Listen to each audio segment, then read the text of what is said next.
Bonjour monsieur, dame. Donc comme promis, la vidéo sur la famille de Marie, qui est une secte. Alors en fait, ça va être une vidéo pour le coup très linéaire, en 3 points, qui vont de gauche à droite, et on va les faire 2 fois. Une fois sous l'angle religieux et une fois sous l'angle militaire. Donc voilà, c'est pas très compliqué. Donc cette secte n'est pas reconnue comme secte par le Vatican, mais ils disent que cette association, je ne sais pas comment ils appellent ça au niveau religieux, ce groupe connaît des dérives sectaires.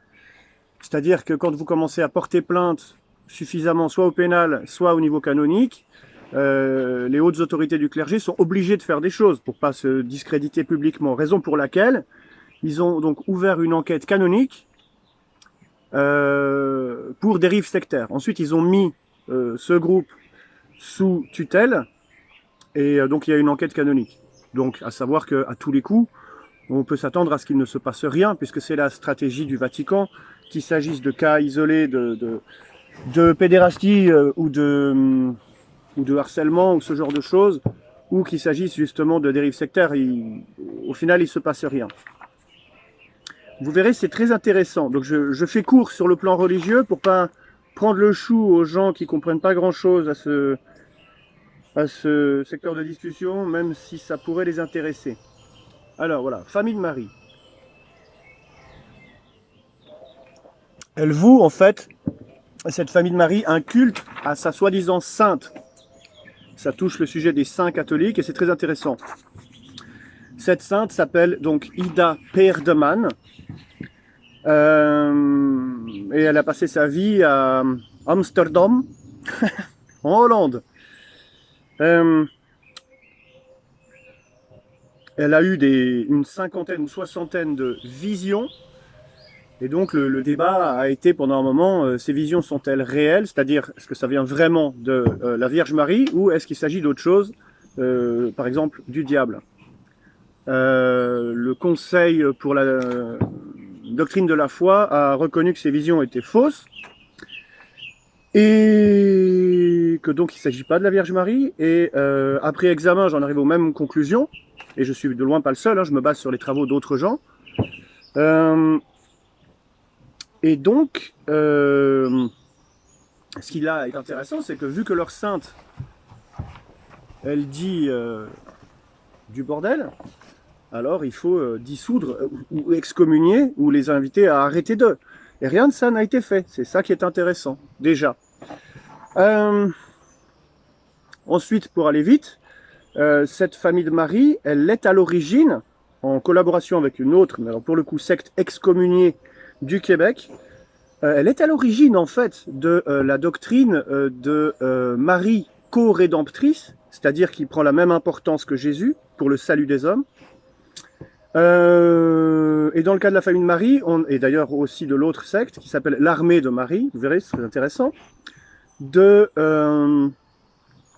Marie, reine des peuples, reine de tous les peuples, mère de tous les peuples. Donc là, il y a une dimension d'œcuménisme et de religion mondiale.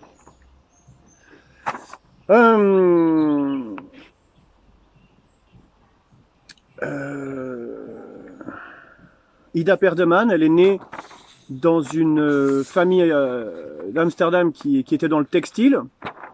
Et dans la propagande qu'ils ont faite sur cette dame, ils ont dit qu'elle était d'un milieu très modeste, ce qui est complètement faux. Une famille dans le textile, et elle, son premier boulot, ça a été comptabilité dans une entreprise de parfumerie. Je ne sais pas si vous voyez le schéma social là. Et cette famille de Marie s'est enregistrée plus ou moins récemment par rapport aux années 50, puisque ça a commencé tout ça dans les années 50. Elle s'est enregistrée légalement à Versailles et dans un autre bled pas loin, parce qu'ils ont en fait c'est toutes sortes d'excroissances qui vont dans tous les sens. Il y a la famille de Marie, mais il y a l'œuvre de Jésus. Avant ça, la famille de Marie, ça s'appelait...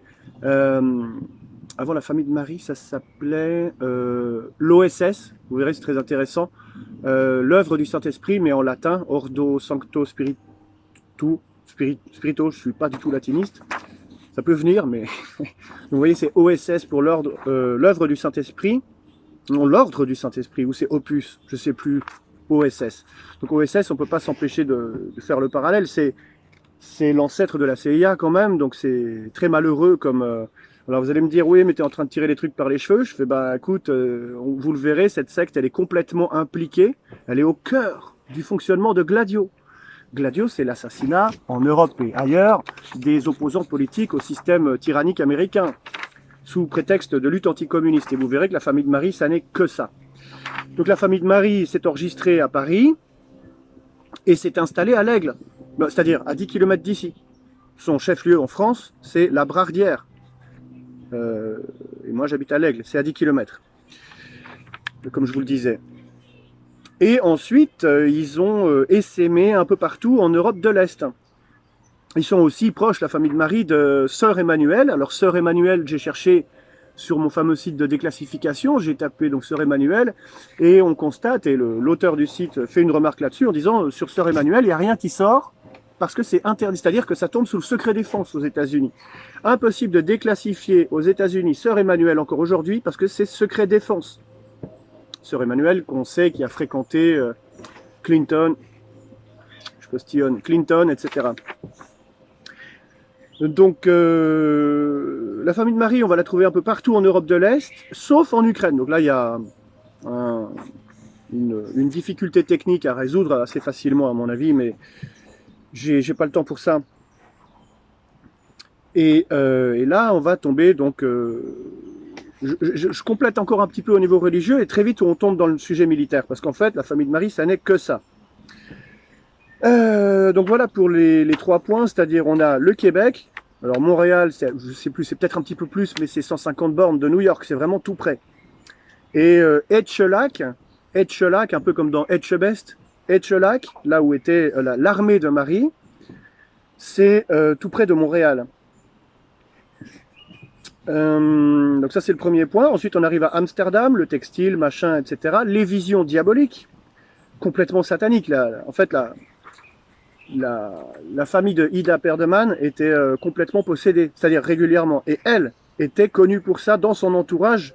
L'enquête de voisinage l'a montré. C'est-à-dire que dans le livre que un des principaux protagonistes de la famille de Marie, c'est-à-dire son chef, qui s'appelle Gebhard Ziegel, et qui s'est auto-attribué le nom de Paul-Marie Ziegel, a écrit un bouquin donc sur Perdeman, de 60 pages, un truc très court, et il décrit vraiment tous les symptômes de la possession, genre quand elle arrivait, tu avais les portes qui claquaient, le chandelier qui bougeait, l'horloge qui tournait plus vite, et puis les tiroirs qui s'ouvraient et se fermaient, tu vois, les trucs, on pourra faire une petite digression sur le phénomène surnaturel négatif par la suite. Donc elle était connue pour ça. Elle a parfois développé une force surhumaine, soulevé des meubles extra lourds, sa voix, elle a commencé à insulter, à vociférer contre un prêtre, sa voix s'est déformée, etc., etc. Donc ça c'est Ida Perdeman et c'est la sainte de cette famille de Marie. Bon, j'accélère un peu. La famille de Marie a été, entre guillemets, fondée par un dénommé Joseph Zeidnitzer. Vous verrez, c'est intéressant, Joseph, comme dans Joseph de Maistre, de la vidéo précédente. Et ce Joseph Zeidnitzer était un violeur de jeunes garçons, de jeunes hommes, de garçons, un violeur de garçons récidiviste, condamné pour ça, à de multiples reprises en Autriche. Il a pris, je crois, 20 mois ou 24 mois qu'il a effectué. Hein. Et c'est la raison, en fait, la vraie raison de la dissolution de la famille de Marie au tout début, c'est que le Vatican n'a pas pu laisser passer ça. Donc ils ont été obligés, un violeur multirétiste. Non, il ne faut pas pousser, quoi. Pas avant de faire quelque chose. Quoi. Après, peut-être, ou pendant, mais pas avant, quoi. C'est pas crédible.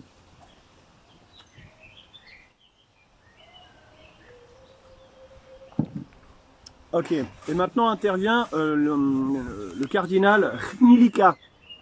Hnilika, un Slovaque ou un Tchèque, je sais plus, Europe de l'Est. Et c'est lui qui, plus tard, par son appui, permettra à la famille de Marie d'être reconnue par le Vatican. Bon, Hnilika, à l'époque, était responsable, entre autres, d'une équipe de gens qui, à l'intérieur de l'IOR, donc de la Banque du Vatican, étaient responsables des flux financiers. Et qui en ont funnelé, c'est-à-dire orienté, de très gros fonds en direction soit de l'Amérique du Sud, soit de l'Europe de l'Est. Là, c'est typiquement le schéma Gladio.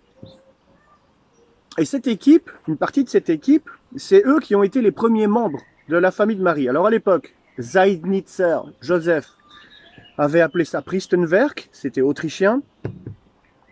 Et puis je sais plus comment, un terme latin, j'ai oublié lequel. Et excusez-moi.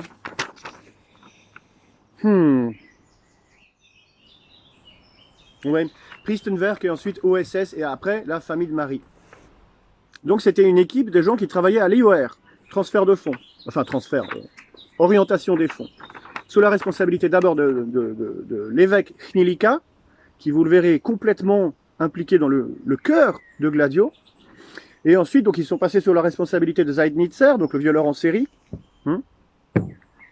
et qui avait comme disciple Ziegel, qui n'était même pas ordonné prêtre, mais qui s'est permis de célébrer des messes, ce qui est fondamentalement, normalement, c'est tu excommunies le gars direct. Usurpation de fonction, là, ça va pas, ça. Mais ça passe crème. C'est peut-être l'effet autrichien, je sais pas.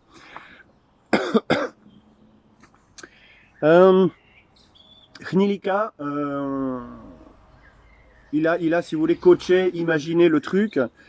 Il a fait une de ces petites excroissances qui ont donc accompli la volonté du Vatican, on le verra, sans dévier d'un dixième de degré. On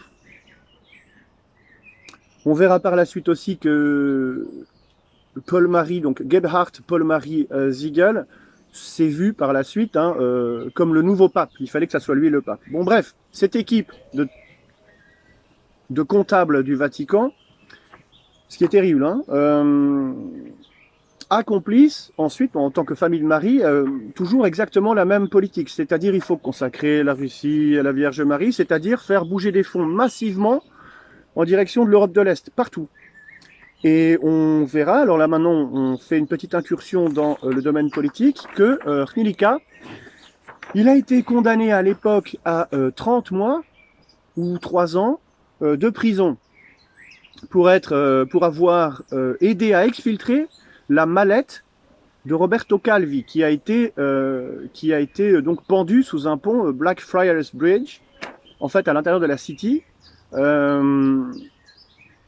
avec des briques dans les poches. La version diffère parfois avec des cailloux, on ne sait pas.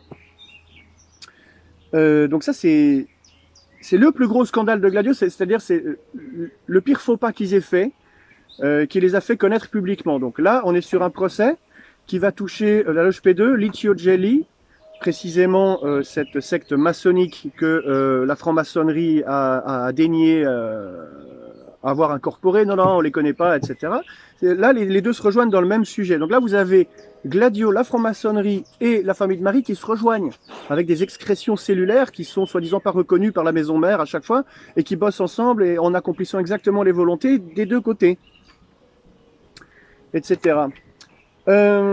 Donc, Hnilika s'est retrouvé au tribunal, donc le tribunal italien, en ayant été accusé, et il l'avait fait, et il l'a reconnu, avoir pris cette mallette et avoir empêché la police de mettre la main dessus. Dedans, il y avait des documents qui étaient, dont certains appartenaient au SISMI, service secret italien.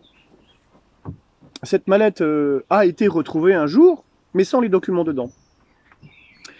Alors vous pouvez regarder pour ça une très jolie interview d'une journaliste, par une journaliste d'un certain monsieur, je crois, Carboni, un mafieux italien qui a été impliqué dans cette histoire et qui a dit des choses très très intéressantes. Et donc c'est une interview du Paris Match, donc je vais vous la mettre à la fin.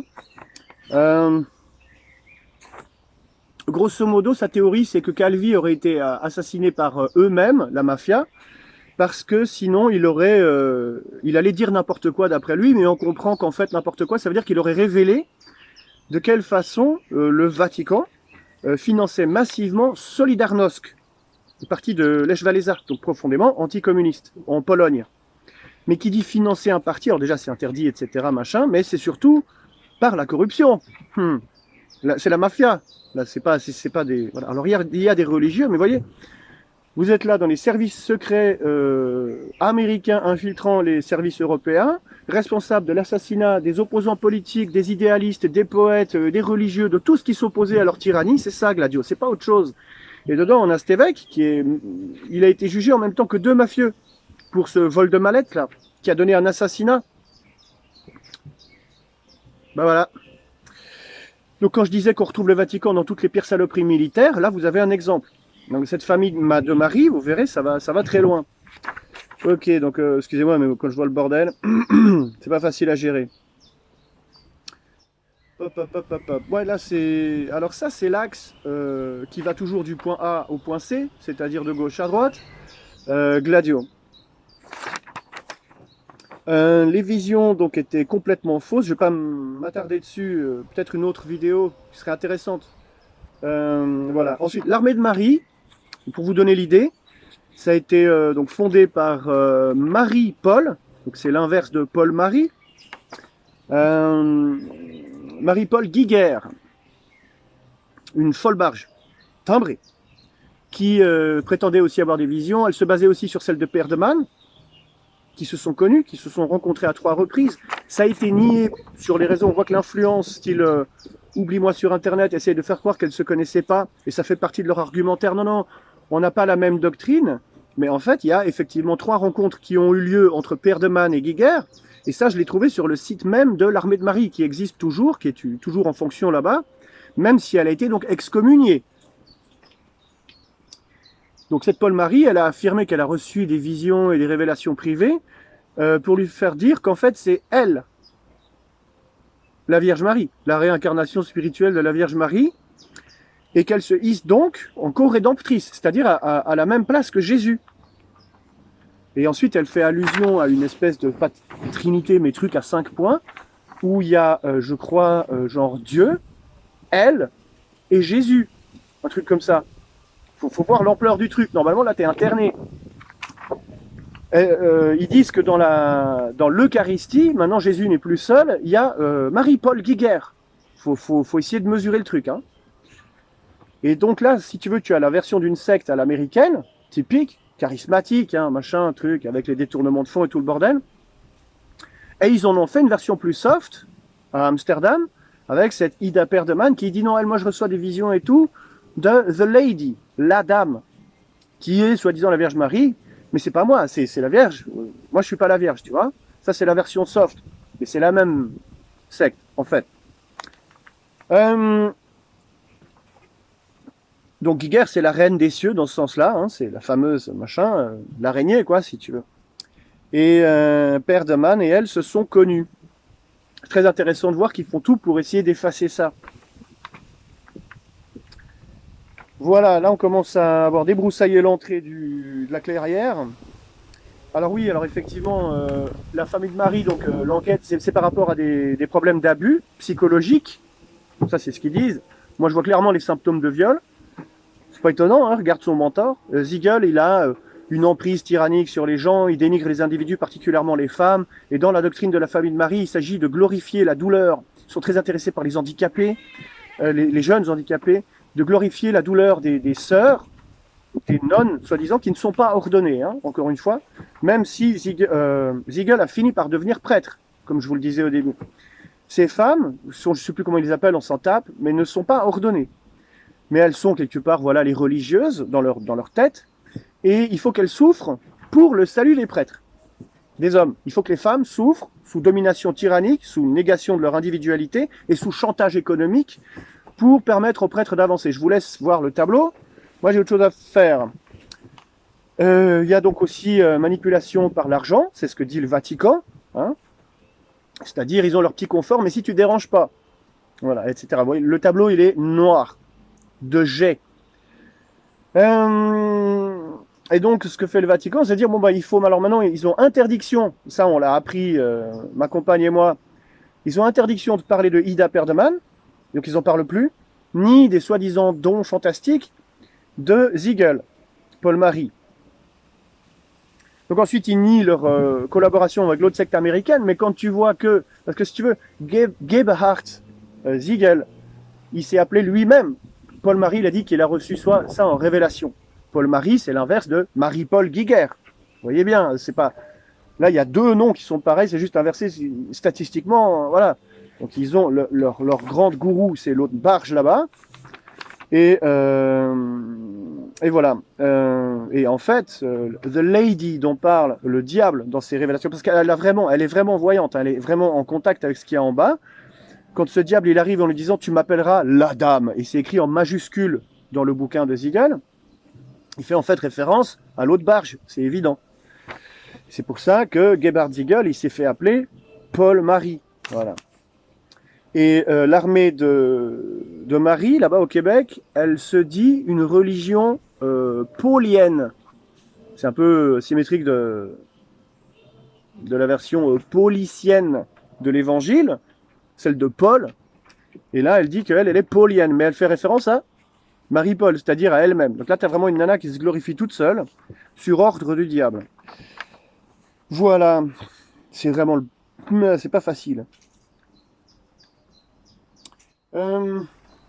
Ensuite, donc je dis, la famille de Marie, elle est responsable, avec l'armée de Marie, de la déviance catholique, du culte marial et de Marie co-rédemptrice. Ça, c'est pas évangélique. Et d'ailleurs, le Vatican a reconnu. Non, il faut pas, voilà. Donc c'est quand même, vous voyez, ces gens-là, ces deux petites cliques à 2 balles, sont responsables d'une déviance mondiale du culte le plus important sur la planète encore jusqu'à il y a peu, à part peut-être l'islam, c'est-à-dire le catholicisme, la déviance du catholicisme. Ida Perdeman a eu soi-disant une vision ou deux avec une expérience œcuménique, hein, donc on prépare la religion mondiale. Au niveau, elle voyait, mais tout est faux, hein, tout est bidouillé, c'est vraiment de la magie à 2 balles, où en fait on comprend en lisant le bouquin et en cherchant un petit peu plus qu'elle voit de façon très positive Vatican II. Donc on revient sur Spellman dans la vidéo d'avant, Spellman et Hoover, quoi. Donc vous voyez bien que c'est une opération militaire sous couvert religieux pour modifier ce qui se passe au Vatican. Gebhard Ziegel se voyait comme le nouveau pape. Sa mentor, sa déesse américaine, elle se voit comme la reine des cieux. Elle s'est proclamée elle-même reine de toutes les âmes sur la terre. Voilà. Et bien cette clique de fous, ils sont complètement, c'est l'équipe même de Gladio au niveau Vatican. Ils faisaient partie de l'IOR. Ils ont été pris main dans le sac. Leur mentor, évêque, il a été pris main dans le sac de l'affaire Gladio dans sa pire affaire judiciaire. Je crois que ça a donné l'assassinat du juge Falcon, ce genre de choses. Enfin, les attentats de Bologne. Enfin, je veux dire, c'est que du sang, hein, du sang. Et évidemment, dans une optique complètement anticommuniste. C'est-à-dire que les mafieux ont dit, quand ils ont été interrogés par... Carbone, il a dit, oui, il fallait absolument pas, ou c'est Hnilika qui l'a dit, que les juges puissent mettre la main sur les papiers qu'il y avait dans cette mallette, parce que les juges sont tous des rouges, je cite l'article de Paris Match. Donc on est dans la parano anticommuniste, avec assassinat constant, c'est ça, la famille de Marie, quoi. Ceux qui ont dit que Marie, elle est co-rédemptrice, c'est-à-dire qu'elle a le même pouvoir que Jésus. Voilà, voilà.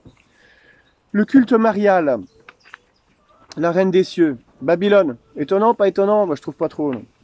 Ensuite, Sir Nilika, il a aussi été impliqué dans 2 autres sectes, une qui s'appelle Opus Angelorum, avec un décès de jeunes personnages soi-disant exorcisés avec des méthodes diaboliques, et l'autre c'est Armata Bianchi, c'est-à-dire l'armée blanche en Italie, qui existe toujours, qui a été mise de côté par le Vatican aussi, et là on a des problèmes de deal d'enfants avortés.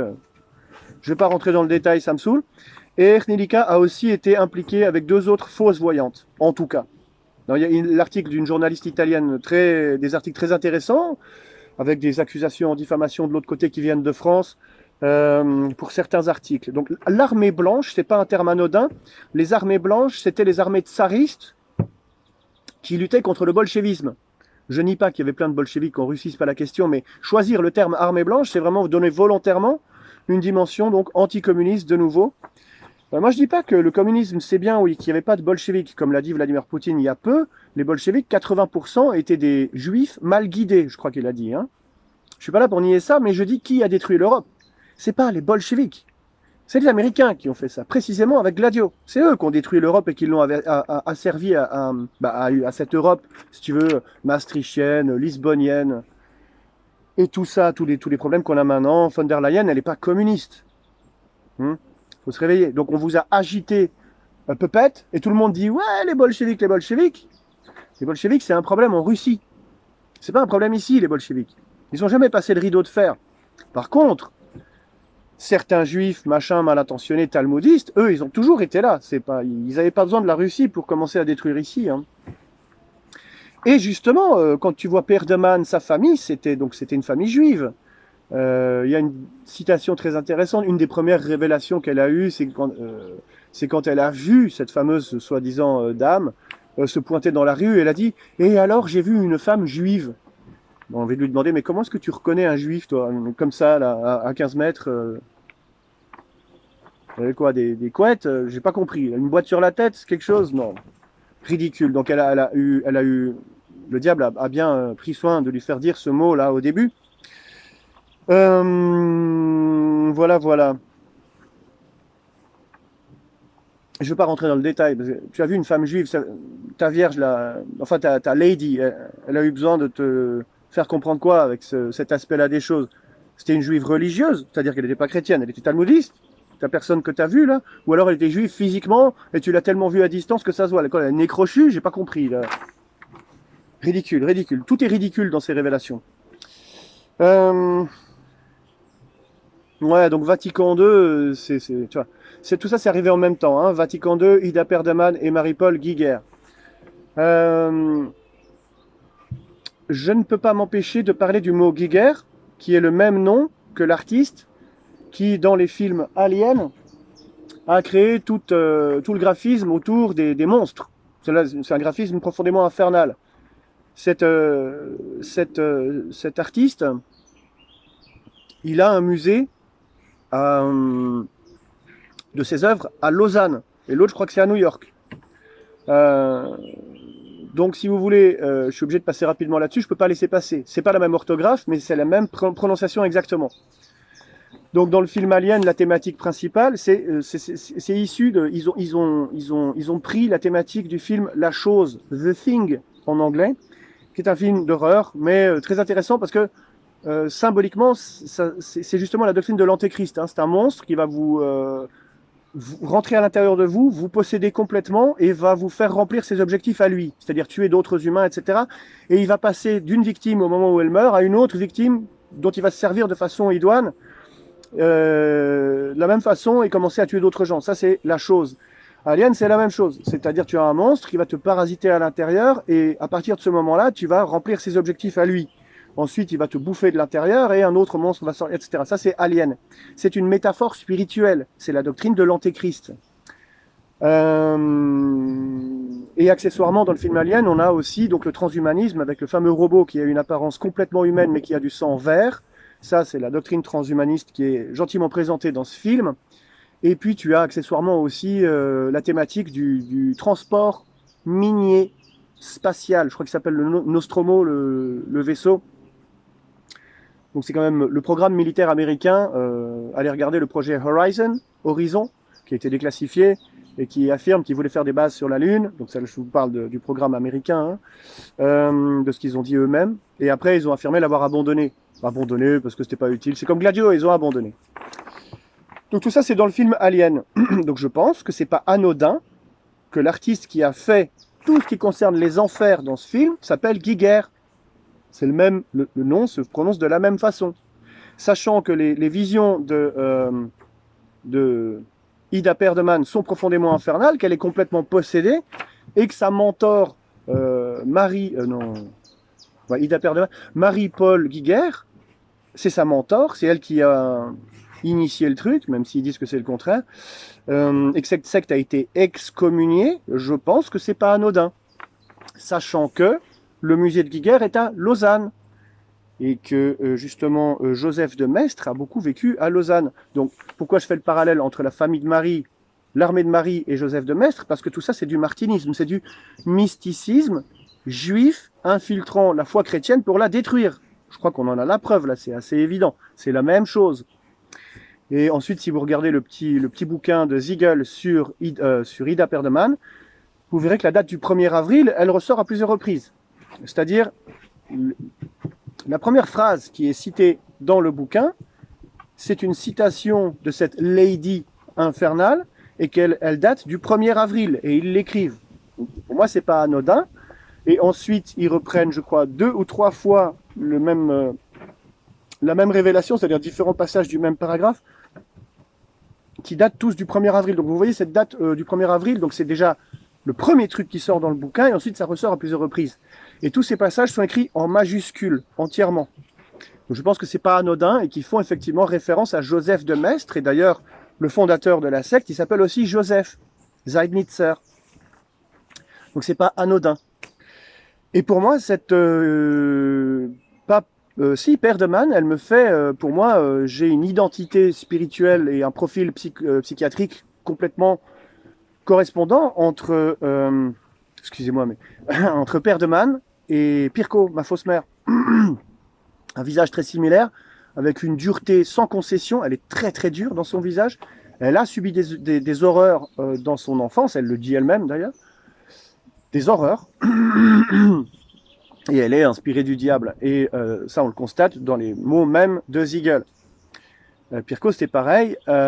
Et on constate ensuite que, je fais vite, mais que Perdeman, elle vient donc d'un milieu très aisé, qui se déguise en milieu modeste, le type, tu vois, la bourgeoisie en question, comme de Maistre, hein, ils ont acheté leur titre de noblesse, etc. Je crois que bref. Et une fois qu'elle a fini d'avoir eu ses visions, le démon lui a dit, il y a eu un examen en détail de toutes les visions par un monsieur anglais qui a très bien fait le boulot et qui dit, un des trucs qui sort le plus, c'est une insistance répétitive et autoritaire sur le fait qu'il faut absolument qu'elle diffuse au maximum le message. Et le message consiste en une représentation de cette soi-disant vierge, posant les pieds sur le globe, machin, avec la croix derrière et tout, machin, les mains tournées en avant avec des trous dedans, ce qui peut pas correspondre aux révélations privées de la Vierge Marie. Ça, c'est pas possible que ce soit comme ça, pour différentes raisons théologiques. Et donc, il y a cette représentation. Donc là, le boulot que reçoit Perdeman, c'est de, à tout prix, montrer cette photo à tout le monde, et de la sortir d'une prière, que j'ai oublié, qui est sans aucune profondeur spirituelle réelle. Donc, la photo, la prière. Et elle a passé sa vie, dans son bureau, à écrire des petits mots sympathiques, et à envoyer ça partout autour de la planète pour dire, voilà ce que Dieu nous dit de faire, c'est adorer cette photo et dire cette prière. Ils sont connus pour ça. Là, le train-train qui passe, je me demande quel morceau de musique je vais mettre. Watching every motion in my foolish lover's game. On this endless ocean, finally love is known, no shame. Donc la photo, le texte. Donc oui, quand je me gratte là, c'est le Covid, là, le truc lâché par avion, ça m'a fait perdre quelques poils au centre des deux trucs, ça donne un air très con. Et puis aujourd'hui je postillonne que j'ai la bouche très sèche. Toujours pour la même raison. Là on a eu 4 jours de beau, pas de pluie, et les chiens se grattent comme des malades, etc. Et là, elle a fait preuve d'une assiduité dans son petit bureau, vous verrez les photos, avec sa petite machine à écrire et tout. Exactement comme Pirco qui bosse dans son magasin de textile, prêt-à-porter, décoration d'intérieur.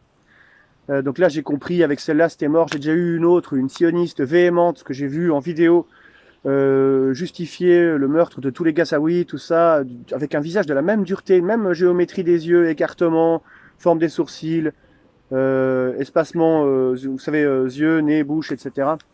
une même Pirco, vraiment. Donc là, aujourd'hui, avec cette vidéo avec cette vidéo, avec ces recherches que j'ai faites sur la famille de Marie, j'ai vraiment compris que Pirco, c'était vraiment une grosse sioniste, quoi, pour le dire comme ça. Donc, infernal, affreux, affreux. Et c'est marrant de voir, moi je fais le parallèle, donc avec Demestre, il y a un parallèle avec la famille de Marie, et puis avec l'armée de Marie, j'ai le parallèle avec Pirco. Il faut savoir que mon beau-frère, Jean-Christophe de Mestral, hein, donc descendant de Demestre, un jour a porté un toast devant moi, donc là où vivait Pirco, donc devant Pirco et ma sœur, c'est-à-dire sa femme. Il s'est levé, il m'a regardé comme ça, et puis il a porté le toast et il m'a dit « Quand je me suis marié avec ta sœur, je me suis pas marié avec une femme, mais avec deux. » Et il a regardé Pirco comme ça, et puis là, ma sœur, elle a baissé les yeux dans la honte, et vous savez, l'écrasement, et j'étais là, super. Bon, là, il a annoncé la couleur, hein, cette année-là, il fait ce qu'il veut de sa vie aussi en même temps. Et donc voilà, parallèle, non, s'il vous plaît, là-haut, parallèle, donc, Demestre, Demestral, famille de Marie, et puis, armée de Marie, et ensuite, Père de Man, Pirco, quoi. Là, ça commence à devenir intéressant. Alors, ensuite, que je vous ai dit qu'il y avait des marques partout, faut savoir que la famille de Marie, elle a proclamé un truc hallucinant sur la domination de je sais plus qui sur le monde entier, en décembre 74, ma supposée date de naissance. Et cette armée de Marie, elle a été excommuniée par un Marc, Ouellet, un Québécois. Ouellet, Marc Ouellet, un cardinal, qui a excommunié cette famille, voilà, de cette armée de Marie. Et ensuite, ils ont nommé plus tard un autre Marc, un Belge, donc j'ai oublié le nom de famille, qu'ils ont nommé Marc-André, et ils ont rajouté premier. Marc-André Ier. Et qu'ils l'ont proclamé roi de cette armée. Donc, si c'est le roi de cette armée, c'est le personnage le plus important de l'armée de Marie, s'appelle Marc. Et son pire ennemi, théoriquement, hein, c'est celui qui a excommunié tout ça. Il s'appelle aussi Marc. Tout ça en 74-75. Avouez que c'est pas anodin comme Marc. Donc je vous parlerai des plans qu'avait fait cette famille maudite, pas celle de Marie, la mienne, hein, pour ma petite personne, en anticipant sur ma naissance. Hein.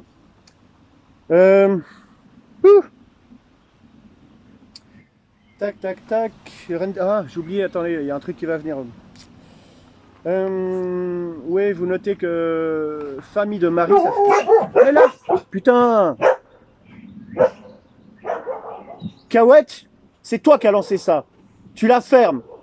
Famille de Marie, ça fait FM comme franc-maçonnerie. Demestre, etc. OSS comme CIA. C'est pas anodin. Et tout ça profondément dans Gladio. Donc voilà, ils sont tout fiers. J'ai regardé l'enregistrement légal de la famille de Marie à Versailles. Il y a 2 endroits. Et le deuxième endroit, c'est pas à Versailles. Non, ce qui est enregistré à Versailles, je crois que c'est... Non, oui, c'est ça. Famille de Marie, elle est enregistrée à Versailles. Et l'œuvre de Jésus, roi de l'univers, je sais plus quoi, qui est un appendice de la même famille, c'est enregistré dans un bled qui est pas loin, rue de je sais plus quoi, on s'en fout, vous verrez, au numéro 7. J'ai regardé cette rue, déjà elle n'existe pas, mais Google Maps indique autre chose. C'est pas la rue de truc, c'est le je sais pas quoi, donc quartier résidentiel. Et à cette adresse, je trouve le 5, je trouve le 9, mais je trouve pas le 7.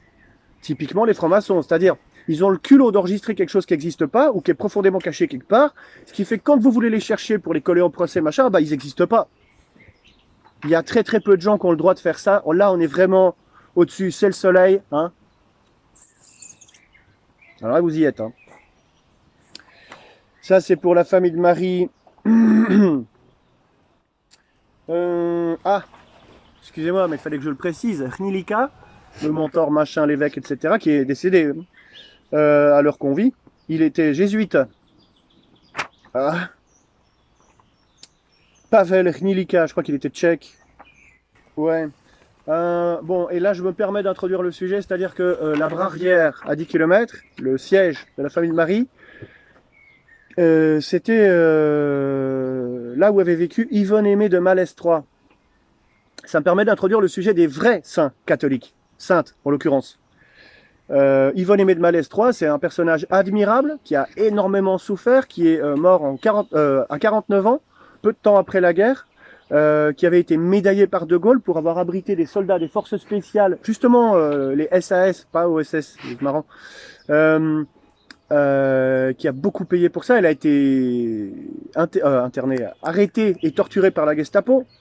Elle a eu énormément d'importance en fait pour la France. Et c'est ça la Braardière. Et moi je dis que c'est pour ça que le diable il a voulu investir et occuper cet endroit dans sa tentative donc d'usurpation de toute l'Europe pour pouvoir imposer sa religion mondiale, alors que Malestroit, comme Jeanne d'Arc et comme d'autres saintes, ont défendu la souveraineté française. Donc, alors il faut savoir que Yvonne Aimée, ses écrits, ses notes, elles sont toujours retenues par une interdiction du Vatican.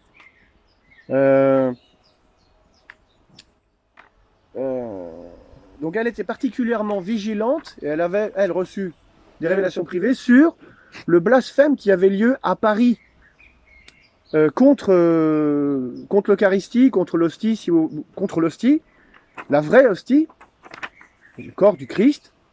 Voilà. Elle, c'était un peu sa mission, c'était ça.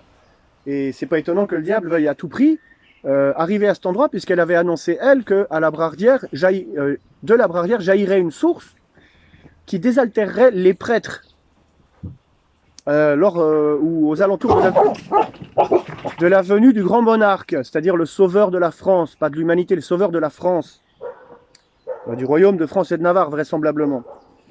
Donc ça, on appelait ça le miracle de la Braardière, où il y a vraiment une hostie qui est venue, bref. Donc en fait, sa mission, c'était contre la profanation de l'hostie. Et symboliquement, la profanation diabolique de l'hostie, c'est la profanation de la parole de Jésus, puisque l'hostie, c'est Jésus. Donc c'est sa parole, puisque lui, il a dit, je suis le logos, l'alpha et l'oméga, je suis le chemin, je suis la vérité.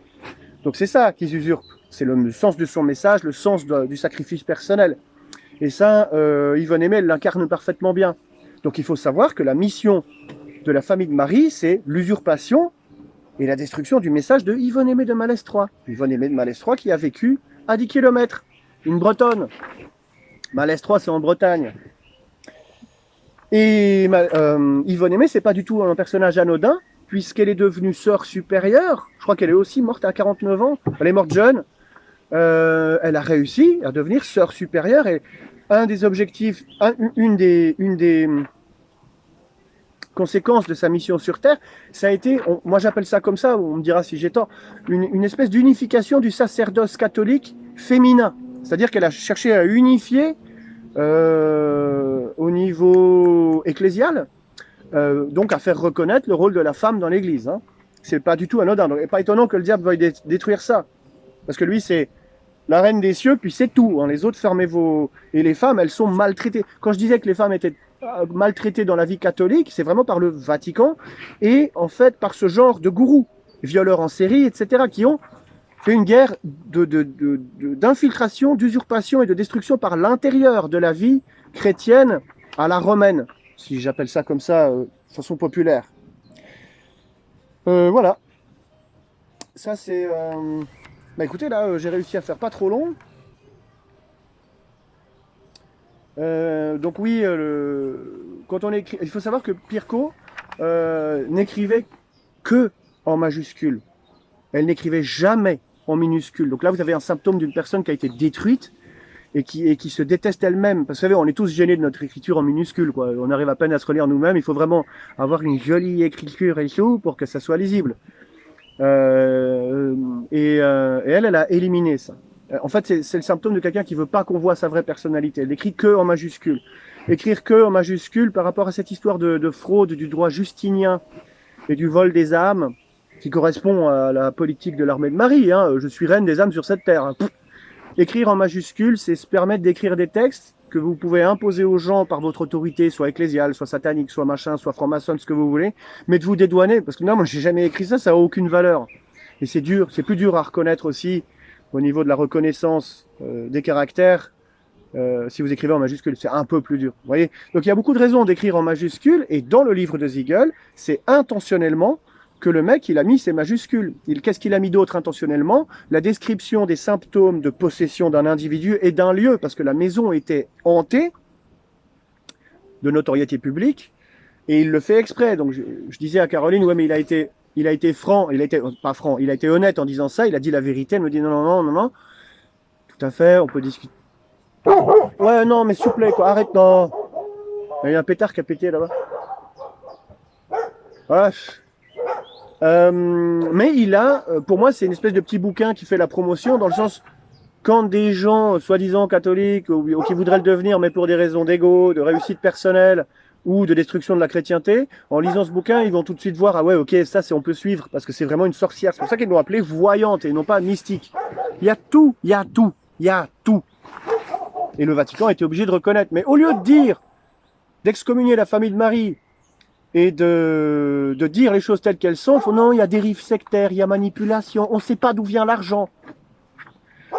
Avec des membres de l'IOR, parrainé par un gars qui est responsable de Gladio dans votre assemblée homosexuelle, non, là c'est... Ouais.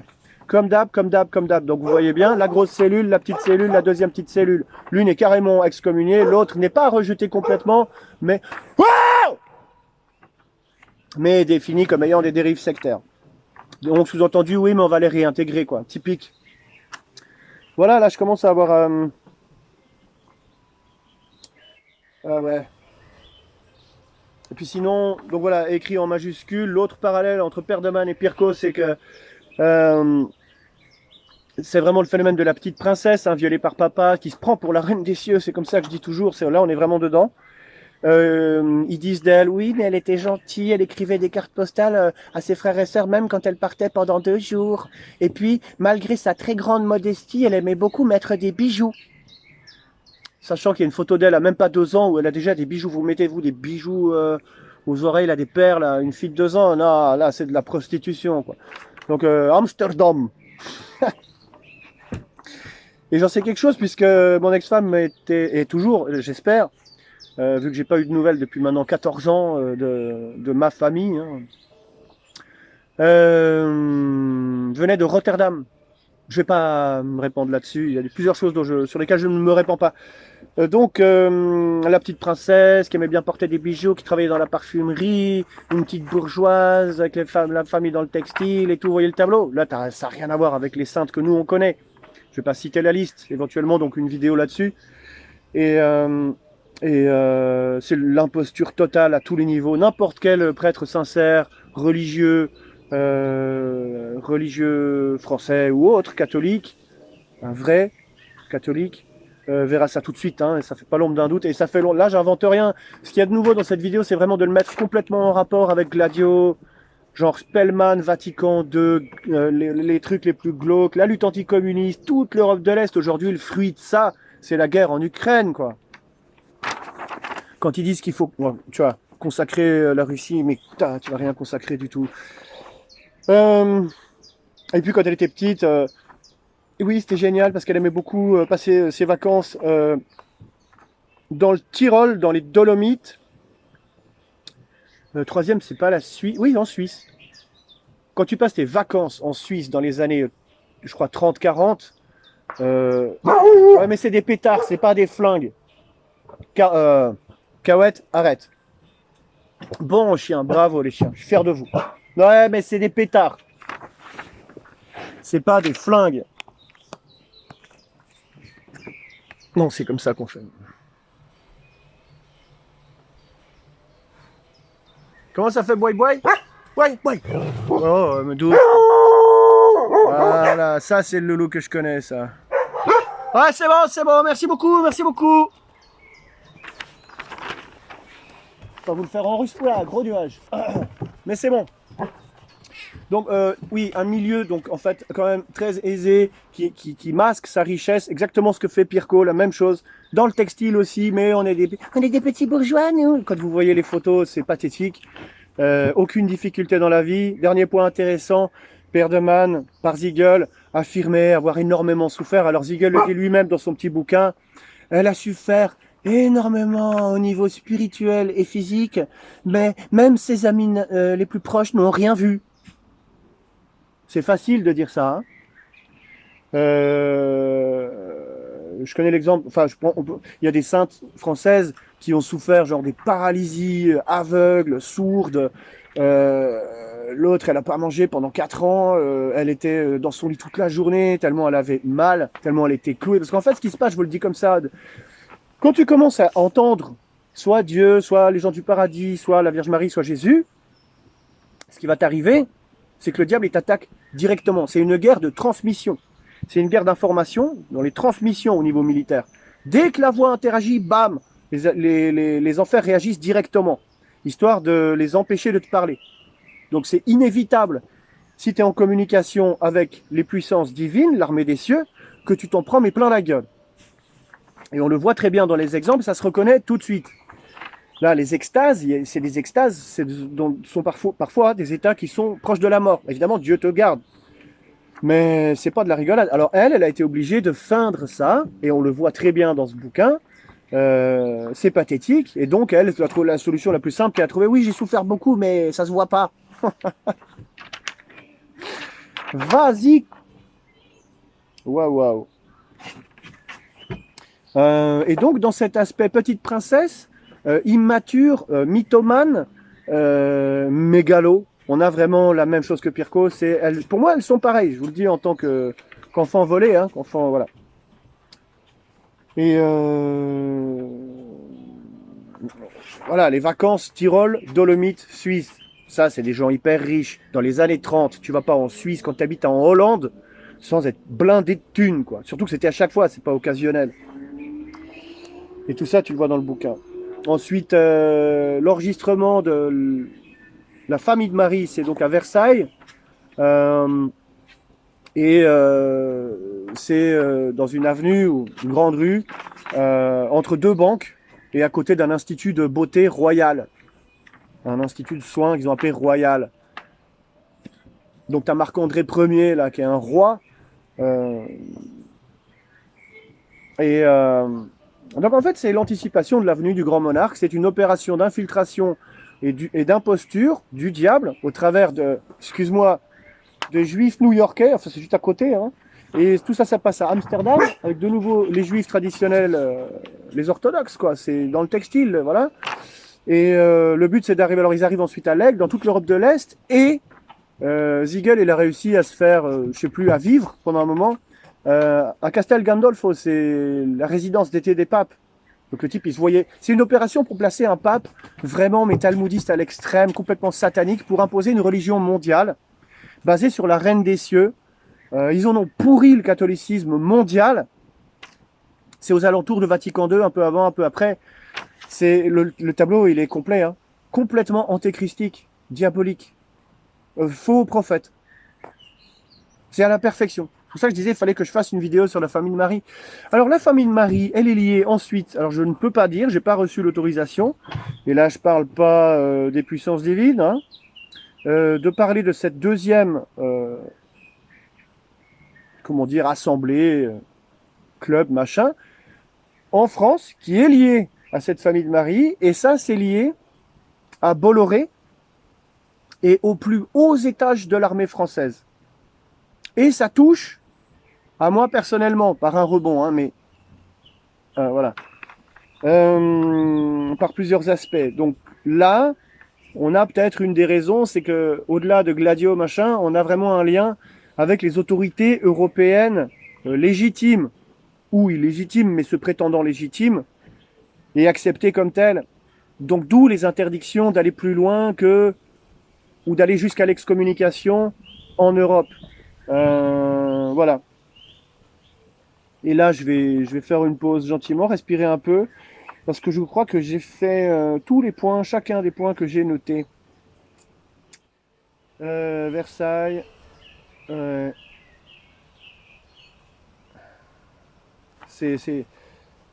Spirituellement, c'est atroce. Ouais.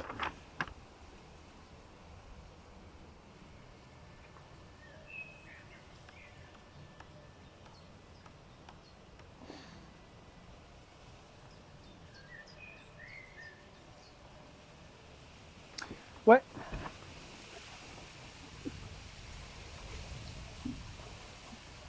C'est fini pour moi. Enfin, pour cette vidéo. Hein. Et donc, alors oui, j'espère revenir sur sur les vraies saintes. J'ai pas beaucoup d'expérience là-dedans, mais quand même, au fil des ans, j'ai toujours eu l'occasion de tomber sur des personnages mandatés par les puissances célestes pour le salut de ci ou de ça, particulièrement de la France. Hein. Il y a différentes saintes. Il y a Jeanne d'Arc, Sainte Geneviève, enfin bref. Une certaine partie. Il y a quand même une très forte, un très fort parallèle militaire avec les vraies saintes françaises. Voilà, voilà. Je disais, alors, ce qui était marrant, c'était que 2 jours avant de commencer à préparer ces notes, il m'est arrivé donc une expérience surnaturelle. Alors moi, j'en ai plein dans ma vie, c'est pas le sujet, mais une expérience surnaturelle, donc négative. Et ça a rejoint des petites recherches que j'ai consultées, enfin petites, par un excellent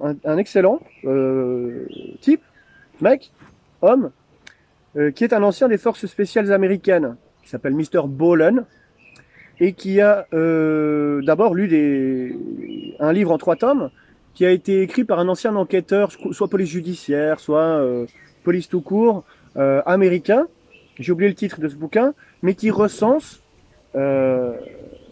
une vie de travail à partir de la retraite et un peu avant, sur les dossiers inexpliqués dans les archives de la police américaine. Ce type, donc je connais pas le nom, j'ai oublié, donc recense tous ces dossiers quitte à aller dans les cold cases, et il met en avant tous ceux qui sont inexplicables, c'est-à-dire qui mènent directement au surnaturel. Et il y en a des centaines. Alors Mr. Bolen, il a lu ce bouquin, ça lui a rappelé des choses par rapport à sa vie personnelle, ainsi que, sans doute, dans sa carrière dans l'armée américaine, donc forces spéciales, hein, les SEAL, SEAL, pardon. Et ces vidéos sont excellentes parce qu'il les fait sous le format storytelling. Donc il les prépare à l'avance pour les rendre, si tu veux, non pas romanesques, mais agréables à entendre. Ça roule tout seul, t'es accroché par le truc, t'as envie de savoir la fin, etc. Avec un twist in the end, comme il dit, c'est-à-dire un développement final qui invite voilà, l'esprit à se développer et puis à faire ses propres recherches. Donc Mr. Bolen, je vous le conseille. Et donc il y a 2 jours avant de commencer les préparations pour cette vidéo, je vais promener les chiens de nuit le long du chemin. Je reviens, la nuit est noire, je laisse mes 3 chiens aller devant, enfin comme d'habitude, hein, je fais souvent ça. Et ils se baladent comme ça, les 3 en avant. Et à 15 mètres, je vois une silhouette, un personnage, à moitié dans les buissons comme ça, qui m'attend, le visage tourné vers moi, c'est un personnage féminin. Et au bout d'un moment, tac, hack du cerveau, c'est-à-dire j'ai une impression qui m'est injectée, c'est que c'est ma femme, donc c'est-à-dire ma femme actuelle, qui me regarde avec un sourire, sauf que je vois pas le visage. Et en même temps que je réalise ça, je perds conscience du fait qu'elle est partie en voyage. Voyage là, c'est impossible que ça soit elle. Donc ça, c'est ce que j'appelle le hack du cerveau. Et dans les apparitions, tu vas souvent avoir ça. Dans les phénomènes extraterrestres aussi, tu vas avoir une idée qui t'est imposée, puis que tu prends pour tienne, mais elle n'est pas tienne.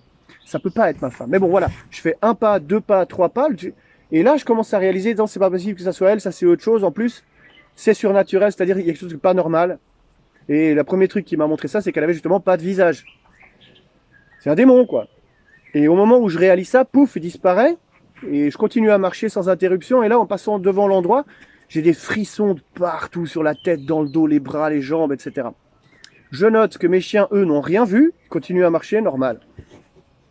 Moi, ça va, j'ai l'habitude, donc je me fais ouais, arnaque. Je commence à me blinder spirituellement, à lutter contre le truc au cas où il serait toujours là. Et je fais quelques pas, et les 2 premiers chiens les plus âgés passent, et la dernière, donc les 2 premiers, ils ont continué style militaire, ouais, même s'il y a des trucs, nous on s'en fout, on va à la maison, le chef nous a dit d'aller à la maison. Mais la dernière, qui est un peu encore faux folle, elle se retourne, elle fait quelques pas, elle fixe l'horizon du chemin tout droit, elle se dresse comme ça, et elle commence à grogner. Donc elle a clairement senti quelque chose qui traînait encore dans les parages, mais plus loin en arrière. Voilà, apparition surnaturelle profondément négative. Et je me suis rendu compte, parce que ce type de truc-là, ça m'arrive quasiment jamais. Moi, je les vois plus loin, je les vois avant et je suis protégé. Donc c'est pas normal que le truc m'ait approché aussi près que ça. Et je me suis rendu compte, en commençant à travailler, que bah oui, c'était pour me dire, Dieu a laissé faire ça pour que je me rende compte. Mais voilà le genre de vision qu'a eu Perdeman. C'est juste un démon. Faut pas aller plus loin. Et donc, c'était aussi une invitation à vous dire, mais faites vos recherches un peu dans le surnaturel. Parce que, comme le dit Jovanovic, une des principales raisons pour laquelle le peuple a perdu la foi, c'est qu'on lui a interdit, et le Vatican était dedans en première ligne à courir comme un lévrier pour nier tout ce qui est surnaturel, y compris esprit, fantôme, machin, esprit frappeur, manifestation, etc. Alors que tous les prêtres sincères ont affaire à ça. Donc, ce serait normal que le peuple et connaissance de ces choses. Donc, faites vos recherches dans le surnaturel, même s'il est mauvais. Donc, préparez-vous. Hein, c'est pour ceux qui sont sensibles. Soyez pas seuls à la maison. Allez, regardez pas trop de vidéos à la suite. Mais c'est aussi pour ça que je vous propose Bologne, parce que lui, il le fait en tant que soldat. Il va pas avoir de séduction. Il va pas subir de séduction par rapport à ça. Il va pas être vecteur de mauvaises infestations si vous regardez ses vidéos. Toutefois, il faut faire attention, parce que quand tu regardes certains des dossiers soulevés, tu risques d'avoir des manifestations après toi-même. Donc, il faut être préparé. Et si jamais, bien évidemment, il faut prier Jésus, par son pouvoir, hein, qui vous protège. Évidemment, pour les musulmans, ils vont prier Dieu. Donc, prier Dieu, c'est pas interdit. Hein. Voilà. Voilà, donc Mr. Bolen, je vais vous mettre le... Je mettrai pas le lien en dessous, je vous mets le nom, la photo. Je pense que les gens, ils ont encore des doigts. Travailler sur clavier, hein, pas sur téléphone, c'est profondément négatif de bosser sur téléphone. Gardez toujours le téléphone à distance, utilisez le main libre, tenez pas ça près de votre tête, quoi. C'est vraiment très mauvais. Voilà, je termine là-dessus. Cette vidéo, donc ça a pris des années, hein, les enquêtes sur Gladio. Et sur la famille de Marie, ça fait quand même plusieurs mois que ça a commencé. C'est un dossier très très compliqué. Si vous allez commencer à fouiner là-dedans, vous allez aller loin. Ça mène à... Il n'y a pas de limite. C'est pour ça que je préfère m'arrêter là. Histoire de pas faire trop d'arborescence. Hein, ma grosse? C'est la grosse ouette. Voilà, je vous embrasse. Prenez soin de vous. Et puis, à plus pour la prochaine vidéo.